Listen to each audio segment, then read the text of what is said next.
Well, Nabil Shaath joins us from Ramallah in the occupied West Bank. He is a senior Palestinian leader and a former acting prime minister. Nabil Shaath, thank you very much for joining us on TRT World. You'll remember yourself in February last year, before the relocation, you said the move of the US Embassy was a war crime against the Palestinian people. Has your opinion changed in any way?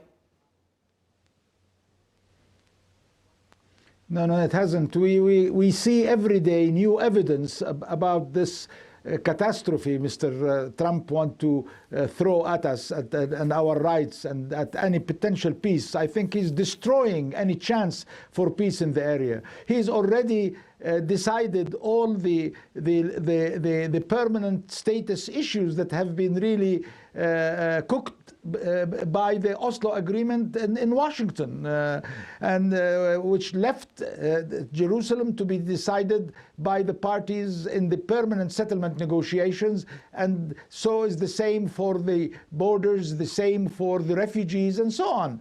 Now, with Mr. Trump's ideas and action on the ground, he's destroying all of that. Jerusalem, he's already decided, has to be the capital of all the Jewish people in the world, but not the people of Palestine. He's already decided there are no refugees to talk about, and the 5 million refugees are not to be taken into consideration and have nothing to do with the permanent settlement negotiations. He's already decided that all the settlements created illegally by Israel through its occupation of the Golan Heights of Syria and of the West Bank of Palestine are really Israeli, and Israel has the right to annex them by the fact that it occupied them in order to protect its security. He's already ruled out any chance for a Palestinian state side by side with the state of Israel.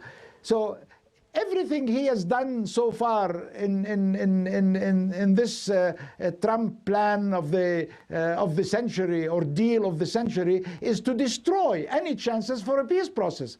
He is doing that in Palestine, and he's doing that in Gulf and everywhere else in the Middle East. You know, judging by your answer, it's quite obvious that you've seen those leaked details of what the Trump administration calls the deal of the century, what the White House would like to see as the culmination of a peace process.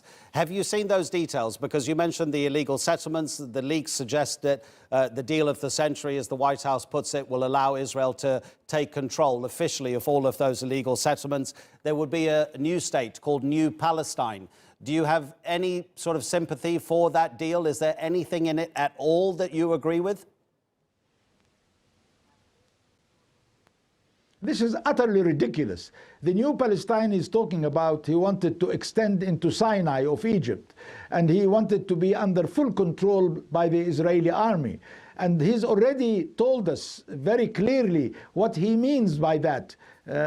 We reject that deal. We consider it really a total negation of international law and of all agreements that have been made, and in fact supervised by the United States itself since 1991, 1992.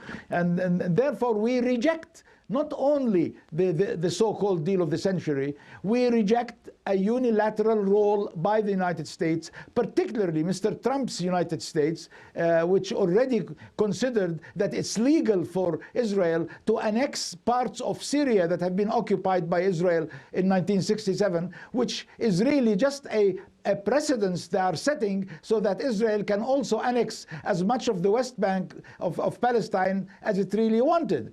This is all destructive of a peace process, and we are not going to accept any unilateral American role. We want a multilateral role by countries that count and are important for our world. We need this to be really part of an international effort based on international law and United Nations resolutions and signed agreements signed since 1993. Nabil Shaath, how much are your desires for a multilateral approach to the peace process likely to be successful in the face of the most powerful man on the planet?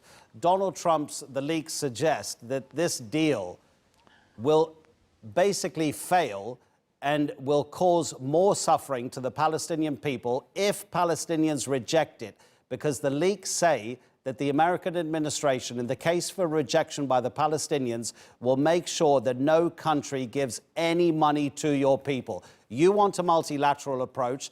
The leaks, if they're correct, Donald Trump has his own ideas. He is such a tough negotiator, and as you're indicating, doesn't seem to be particularly friendly in any way to the Palestinians. What then if you reject his deal?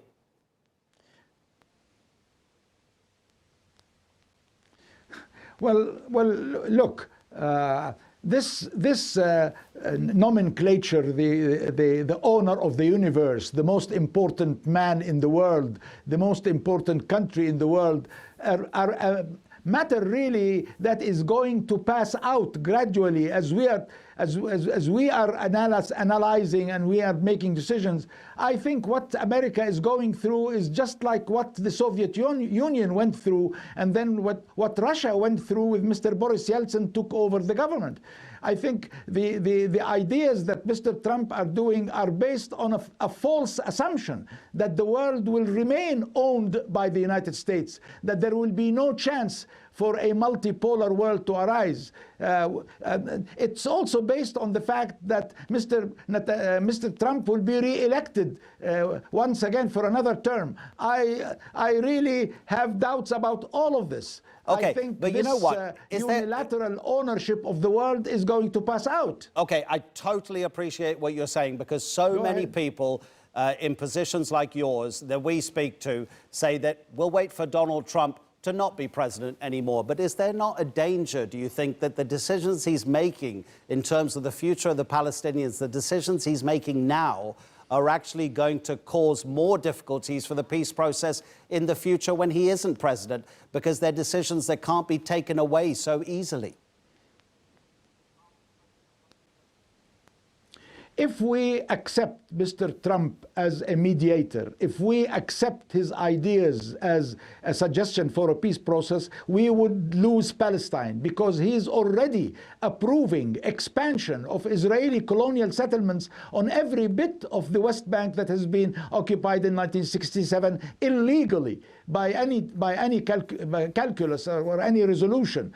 And if we really accept what he's saying, there will be no Palestinian state, and the Israelis will continue to their attempt to replace the Palestinians. Okay. How are they going to get rid of 6.5 million Palestinians? They cannot do that.